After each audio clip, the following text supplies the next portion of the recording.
Part 1. You will hear a radio interview about an upcoming fair. First, you have some time to look at questions 1 to 4.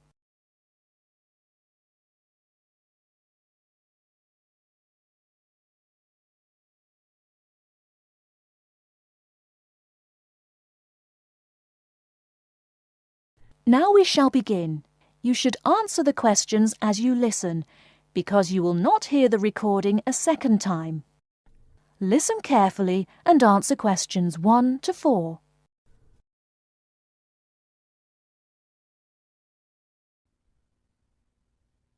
Good afternoon and welcome to City Hour, the radio show that brings you all the latest information about events in and around our city.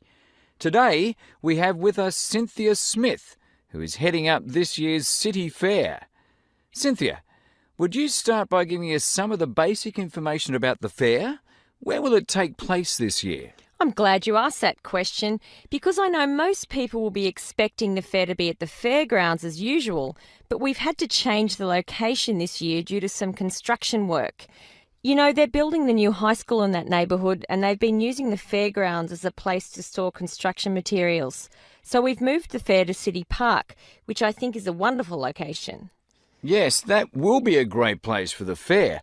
I understand that the fair begins on Friday morning with a special opening event. Actually, it won't begin until that evening, but you're right about the special event. Traditionally, we've begun with a parade, but this year our opening event will be a special dance performance. And the most exciting part is that the mayor will be one of the dancers. The mayor is a woman of many talents. Cynthia, could you tell our listeners about the price of admission? What will it cost to attend the fair? We're trying to keep the price down as much as possible. A 3-day pass is just $25, or you can buy a Saturday or Sunday only pass for $15. The opening event on Friday, the dance performance, doesn't cost anything to attend, and we're hoping a lot of people will come to watch that.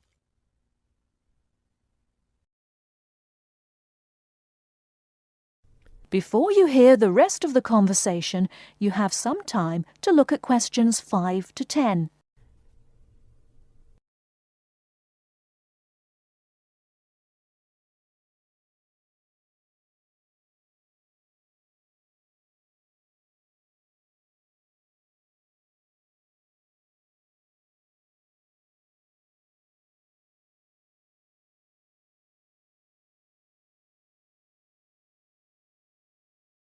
Now listen and answer questions 5 to 10.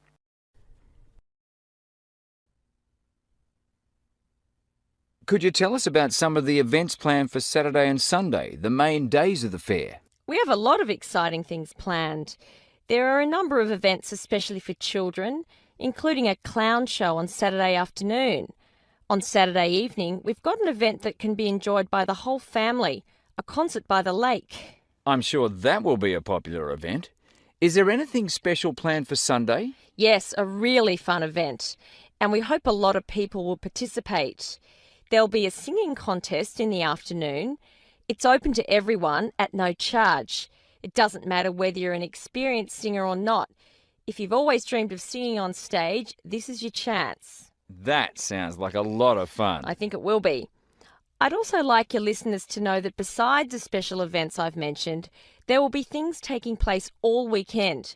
For example, at the food court, international food will be served. You'll be able to sample dishes from all around the world. There will also be special games for children at different locations around the fair. Will there be things people can buy, souvenirs, anything like that? We have a large area set aside where there will be crafts for sale. This will be an opportunity to buy many lovely handmade things and to get to know some of our local artists and craftspeople as well. It sounds like there will be a lot of fun for everyone at this year's fair. Thank you for sharing the information with us, Cynthia. Thank you for inviting me.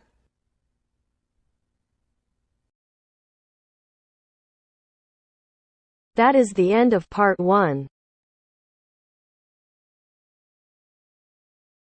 You now have half a minute to check your answers.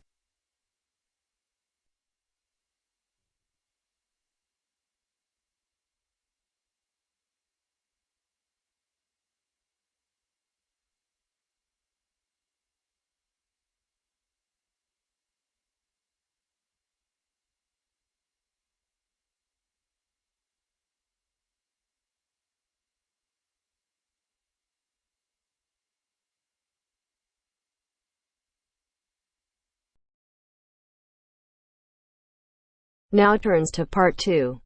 Part 2. You will hear a tour guide giving information about a shopping district. First, you have some time to look at questions 11 to 15.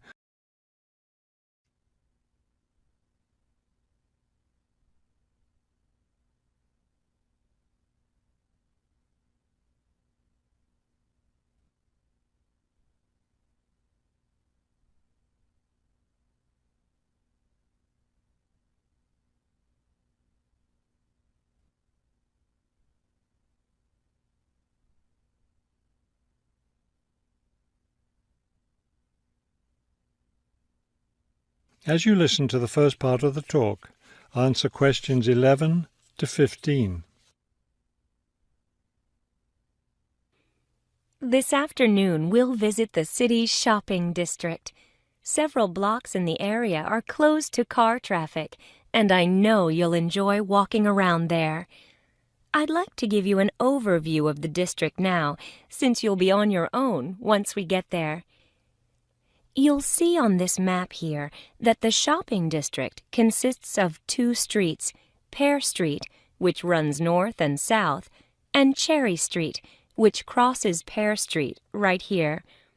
Let's start our tour here on Pear Street, where the star is. This star marks the Harbor View Bookstore. It's very popular among locals as well as tourists. You can buy a range of books of local interest, as well as a variety of magazines and newspapers. It's directly across the street from the city library, which is also worth a visit. It's in one of the oldest buildings in the city and contains, among other things, an interesting collection of rare books. Now, moving up Pear from the bookstore toward Cherry, the next building on the left is the Pear Cafe. You'll notice it's right on the corner of Pear and Cherry Streets. It's a great place to relax while enjoying a delicious cup of coffee or tea. You can talk with friends or read quietly. They have a variety of books and magazines available. From the windows of the cafe, you can look right across Cherry Street for a lovely view of city gardens. It's a rather small garden, but it contains a variety of exotic plants and flowers. Let's leave the cafe and cross Pear Street. On the opposite corner, we're at Caldwell's Clothing Store, which you might also want to visit. They sell both men's and women's fashions from countries around the world. Continuing down Cherry Street, the next building on the right after Caldwell's is the souvenir shop.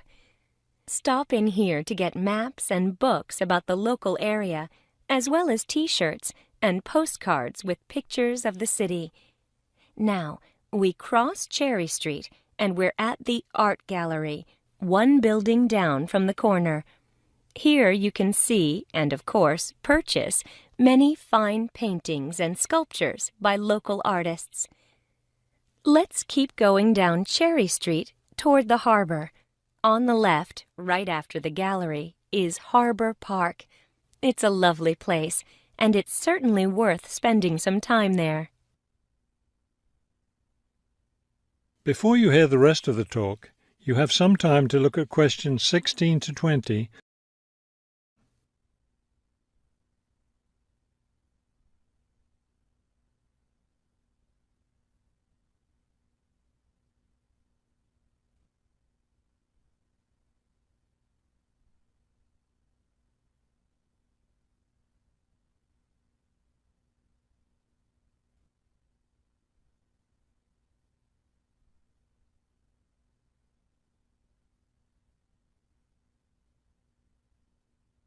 Now listen and answer questions 16 to 20.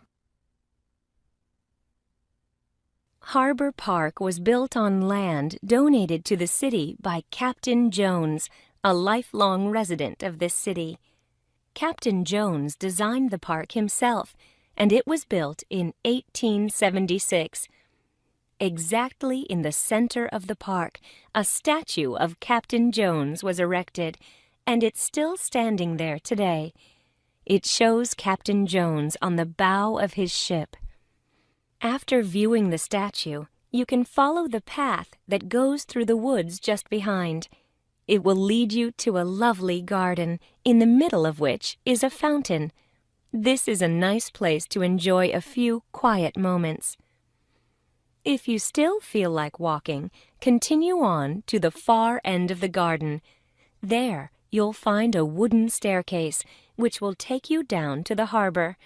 You might enjoy the view of the boats from there. There's also a walking path along the water, which will eventually bring you back up to Cherry Street. You can see that there's plenty to do in this part of the city. The bus leaves at 1:30. That is the end of part 2. You now have half a minute to check your answers.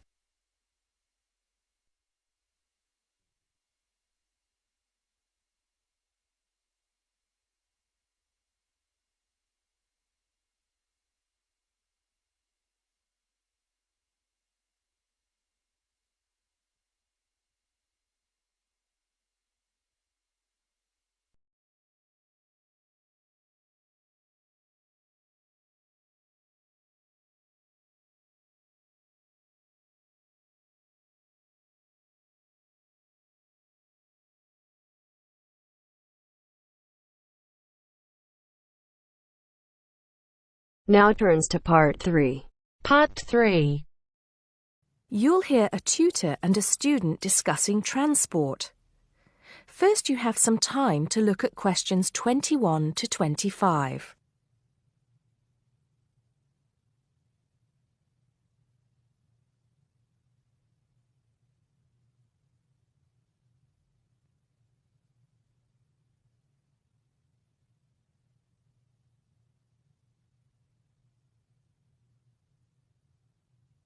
Now listen carefully and answer questions 21 to 25.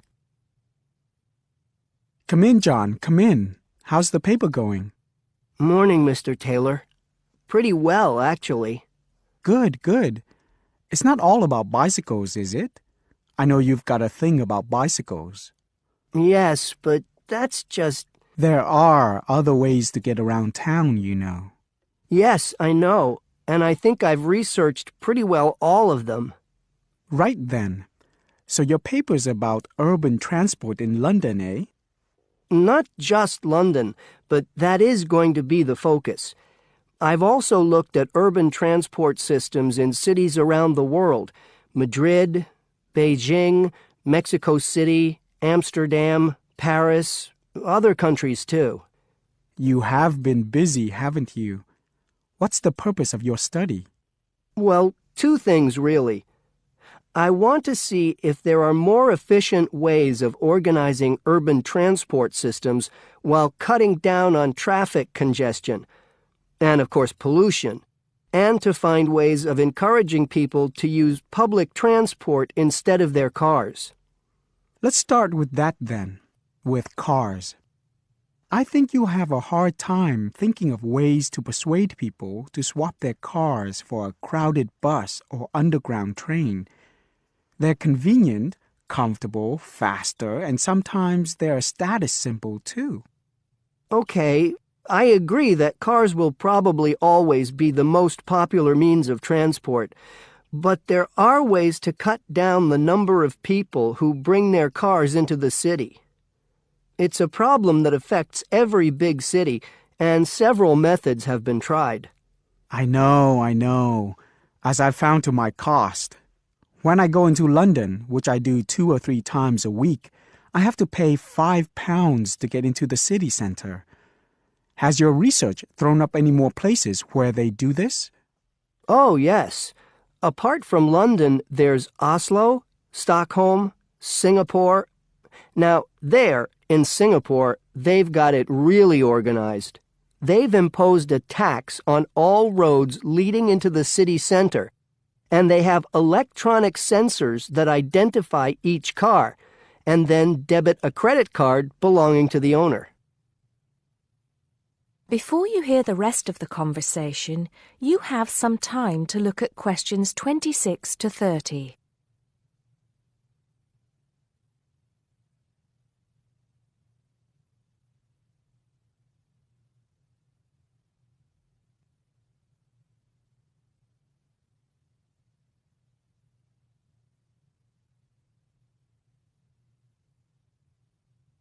Now listen and answer questions 26 to 30.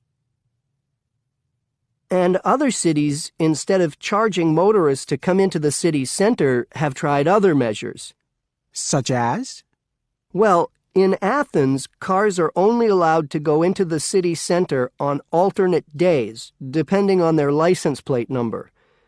In Bogota and some other Latin American cities, such as Quito and Sao Paulo, they've developed what is called a BRT system.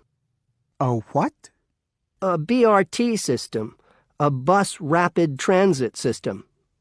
People leave their cars outside the city and take buses, which have special express lanes into and through the city. It's been so successful that they're trying it out in Mexico City, Beijing, Seoul, and Taipei. And other cities are pedestrianizing more and more areas of the city center. I see. How have these measures affected traffic congestion and pollution levels? In most cases, it has led to a reduction in the number of cars entering the city center. Certainly in Singapore, where it's now much easier to move around the city and the air is much cleaner than most other cities in that part of the world. London, too, I believe. I can give some facts and figures if you like. Please do. In the first year after the tax was introduced, the number of people using buses to get to the city center rose by 38%. Really? 38%? Incredible! Yes, and the number of cars entering central London dropped by about 18%. There's more. The number of people using bicycles and mopeds went up 17%. I knew we'd get to bicycles at some point. Well, yes. In the city, the bicycle has a lot going for it. You can avoid traffic jams, there are no parking problems, they don't pollute, they're cheap to run, and they don't cost very much. Oh, and here's another fact for you. You can fit 20 bicycles in the space needed to park one car. Well, I never. But I can't see it catching on. Besides, we seem to be getting off the point. Not at all. China, Japan, and Holland have all integrated bicycles into their urban transport systems. In Holland and Japan, they've got special parking areas for commuters who get to the station by bike. And Japan has even built multi-story parking facilities for bikes close to railway stations. Then look at America. In New York, delivery services use bicycles because they can deliver messages and small parcels far more quickly and at much lower cost than cars or vans. Even the police use bicycles. In fact, in about 80% of the towns in America where the population is around 500,000, the police regularly patrol on bicycles. And they have proved to be effective because they can reach the scene of an accident or crime faster and more quietly than officers in patrol cars, making a lot more arrests per officer. Well, you do know your bicycles, don't you? But I do need to hear more about the public transport system and what's to be done about that. And I'd like you to look a bit more into the economics of it, how much it will cost to improve the situation, and so on. Okay? Right. See you next Tuesday. Yes, next Tuesday. Bye, Mr. Taylor.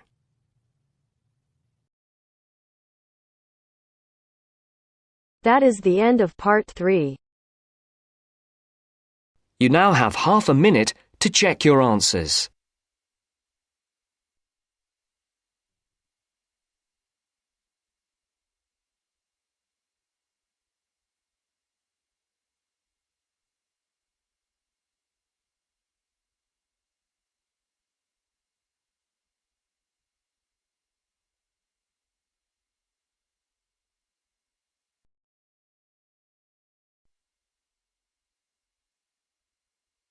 Now turns to Part 4. Part 4. You're going to hear a lecture on some useful information for your travelling around Britain. Listen to the first part of the lecture and complete the notes below. First, you have some time to look at questions 31 to 40.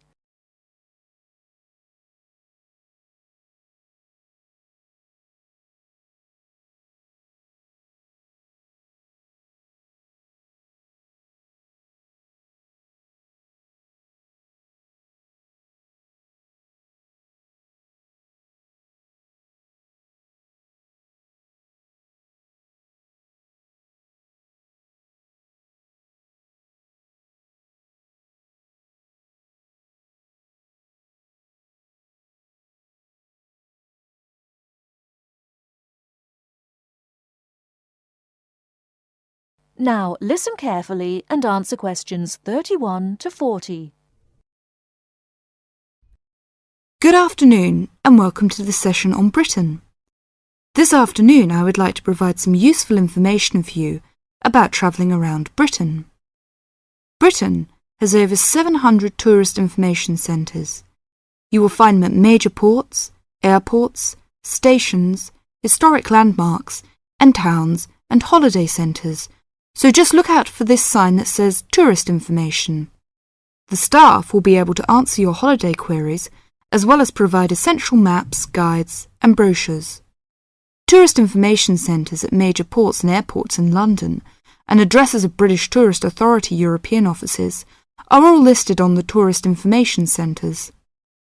Now let's talk about the telephone in Britain. You know, Britain is well supplied with public telephones. Street kiosks take 10-pence coins. In city centres, mainline railway stations, airports, and central London underground stations, payphones and card phones are in operation. For the latter, small plastic phone cards are used, and these come in 10, 20, 40, 100, and 200 units, and can be bought at post offices, news kiosks, station bars, and shops where the green and white card phone sign is displayed. When using the different public telephone systems, make sure you read the dialling instructions carefully. Now, let's see the banks in Britain. There are 24-hour banks at London's two main airports. One is Heathrow and the other is Gatwick. Otherwise, banks are normally open from 9:30 to 15:30 hours, Monday to Friday. Barclays Bank and National Westminster Bank offer a Saturday morning service at some of their branches. National Jaro Bank has 42 bureaux de change located in post offices throughout the country in main tourist areas. Opening hours are 9 o'clock to 17:30 weekdays, 9 o'clock to 12:30 Saturday mornings. One exception to this is the Trafalgar Square office, whose opening hours are 8 o'clock to 20 o'clock weekdays and Saturdays, and 10 o'clock to 17 o'clock on Sundays. The bureau de change services are available to overseas visitors. Visitors can change their money there. You can also change money at bureau de change, large hotels, department stores and travel agents. Be sure to check in advance the rate of exchange and the commission charged, as these vary considerably. Wherever possible, you are advised to use a bank or bureau de change, which conforms to the BTA Code of Conduct. In most cases, this is indicated by display of the code. That is the end of Part 4. You now have half a minute to check your answers.